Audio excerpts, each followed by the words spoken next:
2015 সালের সেপ্টেম্বরের 2 তারিখ সিপিআইএম ভারত বন্ধ আহ্বান করেন। সেই বন্ধের সমর্থনে সিপিআইএমের 3 নেতা যথাক্রমে বাবুল চন্দ্র দেবনাথ, ত্রিলোকেশ সিনহা এবং তাপস দত্তের নেতৃত্বে বিলোনিয়া জেলা দায়রা আদালতে পিকেটিং এর নামে হুজ্জতি চালায়। এমনকি কর্তব্যরত বিচারককে অকথ্য ভাষায় গালিগালাজ এবং নিগৃহীত করার চেষ্টা করে। পাশাপাশি সে সময় আদালতের কর্মচারীদেরও তাদের কাজে বাধা দেয়, যার ফলে 2015 সালে তাদের বিরুদ্ধে একটি মামলা হয়।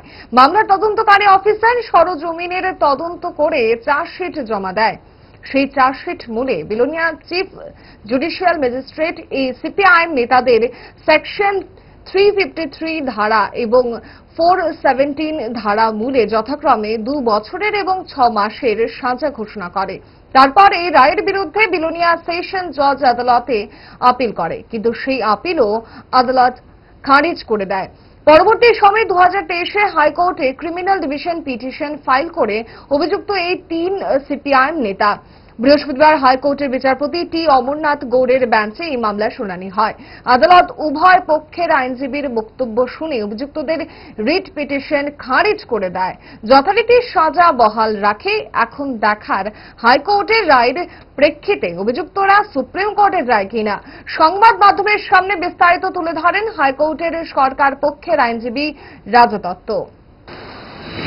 তারা 3 জন ব্যক্তি এবং অন্য সাপোর্টার সিপিএম এর সাপোর্টাররা মিলে কোর্টে হুজ্জতি করে, ডিস্ট্রিক্ট জাজকে অকথ্য গালিগালাজ করে, ওনার সম্মানহানি করে, ওনাকে ইভেন অ্যাসাল্ট করতে যায় এবং যে কোর্টের যে স্টাফরা আছে তাদেরকে বাধা দেয় তাদের অফিসিয়াল ডিউটি করার জন্য। যার ফলে 2015-তে একটা মামলা হয়। এই মামলাতে ইনভেস্টিগেশন অফিসার ইনভেস্টিগেশন করে চার্জশিট সাবমিট করে ওদের এগেইনস্টে লাইনের সিজিএম চিফ জুডিশিয়াল ম্যাজিস্ট্রেট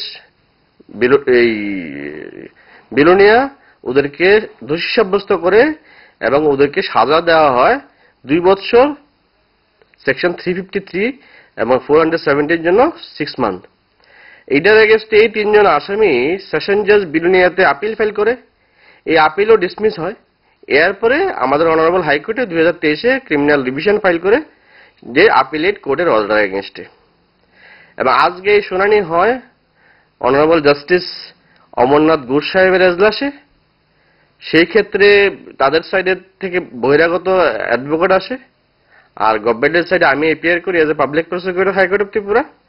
এবং দুনো পক্ষের শুনানির পরে অনারেবল জাস্টিস অমরনাথ গৌড় সাহেব তাদের রিভিশন পিটিশনকে ডিসমিস করে এবং যে সাজা যে দেওয়া হয় ট্রায়াল কোর্ট এবং যেটা সাবসিকুয়েন্টলি অ্যাফার্ম করে সেশন জাজ, এটাকে বহাল রাখে এবং তারা এখন বাধ্য হবে তারা সেই সাজাটা ভোগ করার জন্য যে ভুলটা তারা 2015-তে করেছিল বন্ধের দিনে।